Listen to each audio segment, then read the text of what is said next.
Thank you. Good morning, everyone. I am Jametta Clarke, and I am so grateful to have this opportunity to stand before you today. Thank you, Dr. Joy Barnes Johnson. After this morning's powerful dialogue, I am full and I am very focused. Thank you, Dr. Marshall, for an inspirational journey through ancestry and rich history. You are such an inspiration. And at times, just seeing the pictures and seeing the cars and seeing all the artifacts that you shared felt like a swift kick in the rear at times to speak more, to write more, to do more, to preserve more, and of course, to be more. Yes. As I visited the different workshops today, I thought about how texts are understood through the eyes of the beholder based on various backgrounds and experiences. I also acknowledge that over 80% of those who are tasked with sharing text and explaining those texts to students are white. Majority of the books written to tell stories are written by white authors. So who then speaks for those relegated to the margins of history, the margins of text? How do we illuminate those voices? Thinking about hope and healing from traumatic experiences, we must latch on to that thing that helps us save ourselves and others. In of course, the traumatic climate of today, we must latch on to the powerful text to provide hope, healing, and guidance in times of uncertainty. Words have power, the power to inspire, to heal, to disrupt, and to change the course of history. Throughout time, powerful texts have shaped our world, particularly in the fight of justice and equality. Poems, sung lyrics, sermons, speeches, and writings have served as both weapons and lifelines for those seeking a better tomorrow. Today, we have honored some of the transformative words that have not only changed individuals, but have also shaped entire societies. Take the poetry of Polly Morey, a legal scholar and activist whose words in Dark Testament captured both the pain and hope of Black America. Before she became one of the minds behind civil rights legal strategies, she wrote of perseverance. Hope is a song in a weary throat. That hope carried her as she fought for racial and gender equality, leaving a legacy that still empowers us today. Consider the powerful diplomacy of Ralph Bunche, whose reports and negotiations helped redefine global human rights. His writings on race and international peace proved that words carefully chosen could build bridges where conflict once stood. His legacy reminds us that the right words, spoken at the right time, can prevent war and cultivate justice. Paul Robeson, a towering figure in music, activism, and intellect, used his voice, both in speech and in song, to call for racial and labor justice. His rendition of "Oh Man River" evolved from a sorrowful lament to a defiant declaration, embodying the changing spirit of the Black freedom struggle. His life reminds us that music is not just entertainment, it is a form of resistance. Mary McLeod Bethune, an educator and presidential advisor, believed in the power of words to uplift. She once wrote, "The whole world opened to me when I learned to read. Through education, she built institutions and shaped policies that changed the lives of countless Black Americans, proving that knowledge is the foundation of liberation." And let us not forget President Jimmy Carter, whose post-presidency was marked by powerful words, advocating for human rights. His speeches and writings on racial justice and democracy serve as a blueprint for ethical leadership, urging us all to use our voices for good. But just as words can build bridges, they can also build walls. Just as they can inspire hope, they can incite hatred.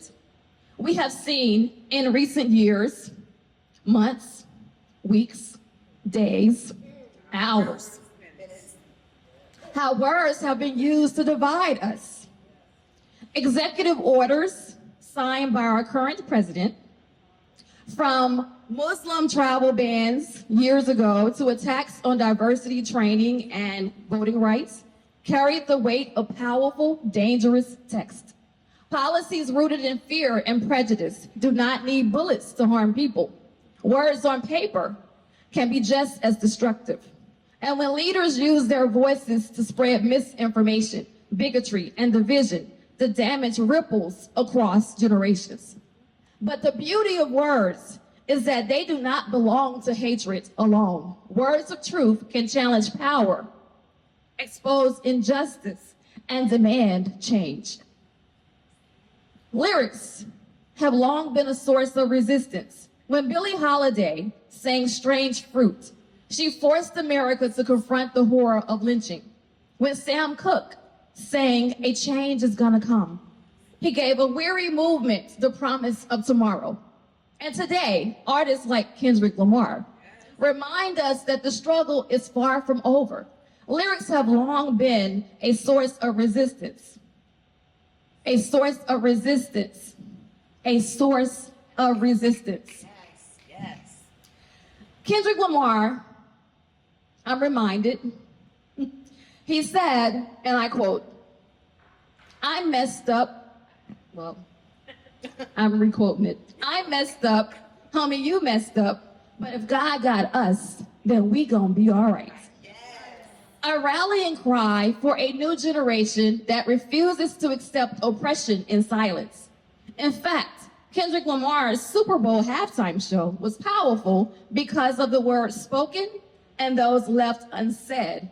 In translation, of course, some fell on deaf ears. Then perhaps those that it fell on deaf ears for, they're not like us. So I leave you with a poetic call to justice, a tapestry of voices, past and present, reminding us of the power we hold in our pens, in our voices, and in our hearts.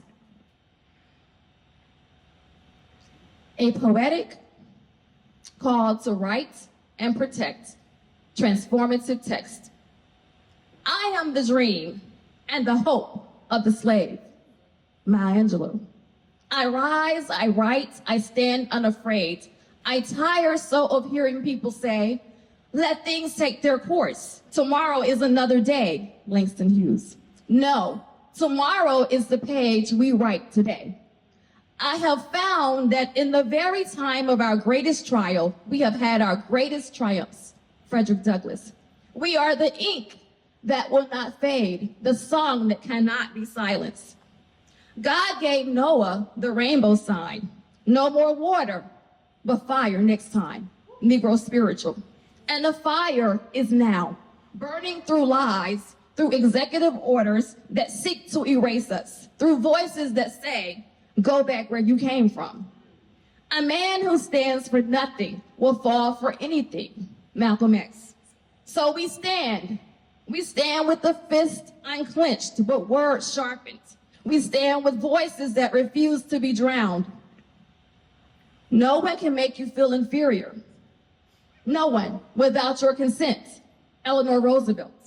We consent only to courage, justice, to love. The future belongs to those who believe in the beauty of their dreams. Michelle Obama.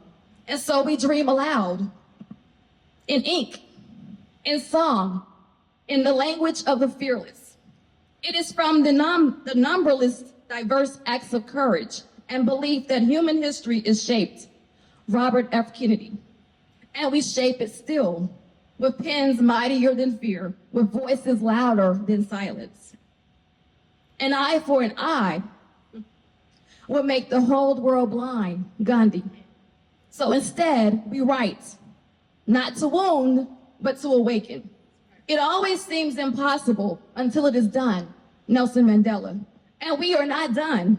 Not until justice reads like poetry. Not until freedom sings like truth. We are the voices of the ancestors and the architects of the future. Grace Lee Boggs, Asian American activist. We are the ink.